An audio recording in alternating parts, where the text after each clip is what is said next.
Good afternoon, everyone. Today I'll be talking about the Good Neighbor Agreement at Siboney Stillwater mining operations in Montana to illustrate an example of how a mining company can work with local and environmental groups. My talk is a little different from the many of the presentations that we have seen so far today. The research is supported by Alfred Sloan Foundation and Critical Materials Innovation Hub. I apologize for the old logo. Before I begin, I want to highlight recent policy development in terms of accelerated permitting and the broader tension between fast tracking and the need to safeguard environmental and social concerns. So FAST 41 is a legislative process that helps federal agency to coordinate together and speed up environmental reviews for major infrastructure projects. So there are two tracks generally, FAST 41 covered, under which projects have benefits such as coordinated permitting and timeline enforcement. And the second track is transparency track, under which projects do not have these kind of benefits, but these are listed on the permitting dashboard on the website for visibility and public accountability. So far, 6 mining projects are on the first track, which is FAST 41 covered, and 28 mining projects have been added to the transparency track, covering critical minerals such as lithium and copper. This push for fast tracking is framed as necessary for building the domestic supply chain of critical minerals.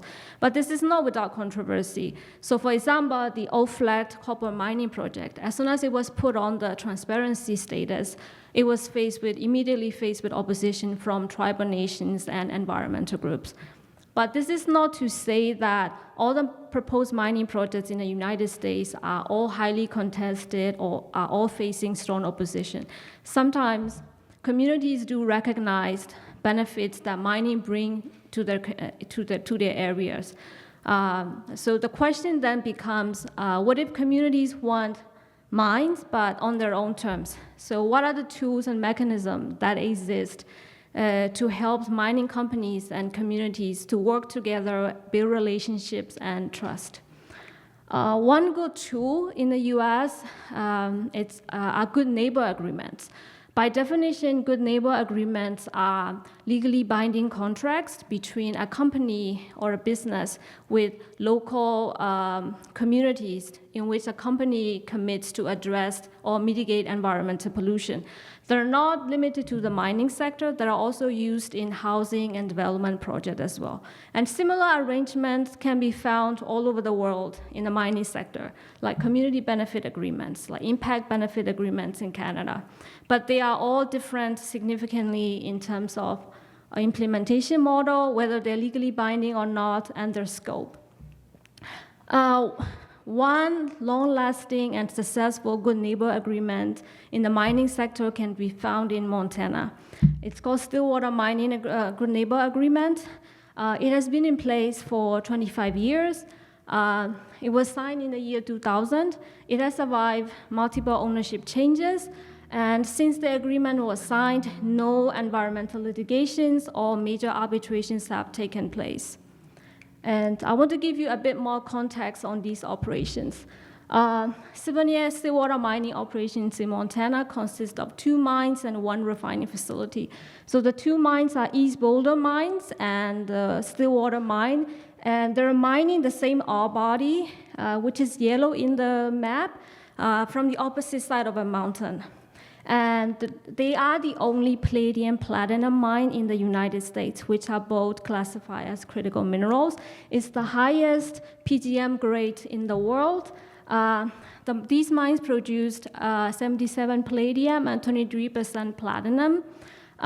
Columbus Metallurgical Complex is also the largest recycling facility of catalytic converter in North America. Byproducts include other PGM group metals and copper and nickel. These are the aerial shots of the 2 operations. As you can see, the area surrounding are pristine nature. So what is the Good Neighbor Agreement made up of? The agreement is between the mining company, Siboney-Stillwater, and 3 environmental organizations. The first is Northern Plains Resource Council, which is a member-led NGO, and the 2 others are grassroots organizations that are affiliates of the Northern Plains Resource Council. The majority of the provisions in the agreements are related to environmental issues, especially water quality, tailings management, and waste rock management. That is about 70% of it. And the remaining 30% are related to quality of life issue.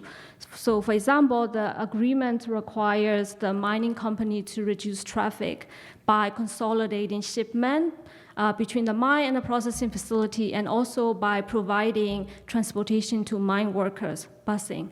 And also the agreement doesn't allow mine-sponsor housing, man camps, and so that mine workers are required to live in city limits, so they become part of the community. It took about 1 year to negotiate the agreement, and when the agreement was signed, both the company and the 3 environmental organizations made significant compromises. 3 environmental groups agreed to give up their right to sue in exchange for oversight into the mining operations. Of course, they can withdraw from the agreement if they want to pursue a traditional lawsuit. And I want to touch a bit upon how the day-to-day implementation looks like. Under the Good Neighbor Agreement, 2 oversight committees are set up for each mine, and each committee is made up of 2 representatives from the mining company and 2 representatives from the environmental organizations, in order to ensure it is a shared decision-making process. All the decisions require the majority of the vote, so neither side has an advantage. In addition, there are third-party independent technical advisors who act as a bridge between the mining company and the environmental organizations. Because mining is a highly technical field, they translate technical materials into something digestible so that representatives from the environmental groups can make informed decisions. The implementation cost is around $500,000. It's covered by the company, including the salaries of third-party technical advisors. There are so many factors, so many elements that have made the Stillwater Good Neighbor Agreement successful and sustainable for 25 years, but I want to highlight a few key factors in 3 phases of the timeline. So even before the agreement was negotiated, there was a baseline acceptance of the mine in the areas. These environmental organizations were not trying to shut down the mine. They just want to see a better mine built in their area.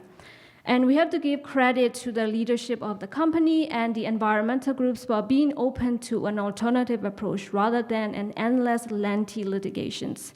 And during the negotiation, both sides negotiated in good faith. And more importantly, this kind of arrangement can easily be considered greenwashing by other environmental organizations. Oh, these groups are now working with the mining company. They must be sold out. But Northern Plains Resource Council has the credibility and recognition because they've been involved in fighting against coal mining and other environmental issues in Montana since the 1970s when it was set up. And in terms of implementation, really the key is the commitment from all the individuals who are involved in the process. And again, I touched upon it earlier a little bit, that it is a shared decision-making process rather than community members participating as passive participants, just receiving information from the company. They do have decision-making power. And the 3 environmental community organizations have been able to strike a delicate balance of maintaining independence while the process is being funded by the company. And in addition, this agreement will not have been successful without the third-party technical advisors. Lastly, the agreement is successful partly due to the content of the agreement. As I said, the majority of the provisions in the agreement are related to environmental issues, which can be quantified and measured to a large extent. So what are the lessons learned from the Stillwater Good Neighbor Agreement for other companies and communities that are looking for alternative solution? As some of you might remember from the presentation by Pat Reisner yesterday, that the South 32 is negotiating a Good Neighbor Agreement for the Amursa project. So what are the lessons learned for other mining companies and communities? So. Arrangements like the Good Neighbor Agreement works very well under the right condition, especially in areas where there is a baseline acceptance of the mine. But they do not replace regulations, but they do provide additional benefits because communities have a direct engagement with the mining company, and also these can be used to address some of the issues that are important for the communities but might not be prescribed in the law. So for example, like traffic, and these kind of arrangements can be replicated, but sustainability is the difficult part.